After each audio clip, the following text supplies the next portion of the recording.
Programang ito ay rated SPG. Striktong patnubay at gabay ng magulang ang kailangan. Maaaring may masiselang tema, lengguwahe, karahasan, sexual, horror o droga na hindi angkop sa mga bata.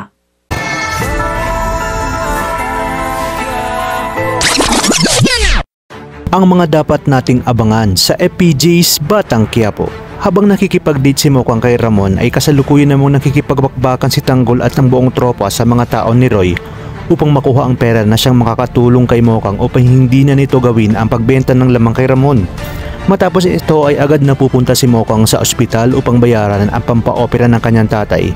Nagmamadaling ibibigay ni Tanggol kay Mokang ang pera at sasabihin na may pampaopera na ang kanyang tatay Marsing. Ngunit sasabihin ni Mokang na ibalik na ni Tanggol ang pera dahil hindi niya na ito kailangan. Dito nga ay galit na itatapon ni Tanggol ang pera dahil sa sama ng loob kung bakit umano nito ibinenta ang kanyang kaluluwa.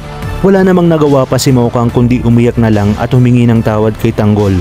Sasabihin na sana ni Mokang na hindi natuloy ang balak ng kanyang Sel Alberto na siya ngang si Ramon dahil nga biglang tinawagan si Alberto ngunit isang putok ng baril ang kanilang narinig mula mismo sa loob ng ospital at ito nga ay ang mga kapulisan kasama ang kanyang tatay Rigor.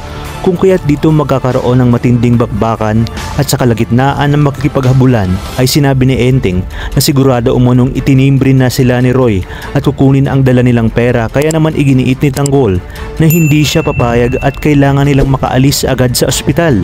Maya-maya pa ay makukorner si Tanggol ang isa sa mga pulis ni Agustos kung kaya't mabibitawan nito ang kanyang baril. Dito walang humpay nitong pagsasasapakin si Tanggol hanggang sa madurog na nga ang mukha ni Tanggol. Sabay sabing ang mga gaya ni Tanggol ay salot sa lipunan at hindi na dapat nabubuhay pa.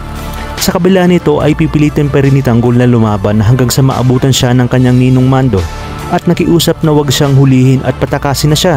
Sa inyong palagay, dahil alam ni Mokang na gagawin lahat ni Ramon para sa kanya ay magagawa niya kayang tawagan ito upang humingi ng tulong para kina Tanggol kung kaya't darating sila si Birino at ang kanyang mga tao upang tulungan siya.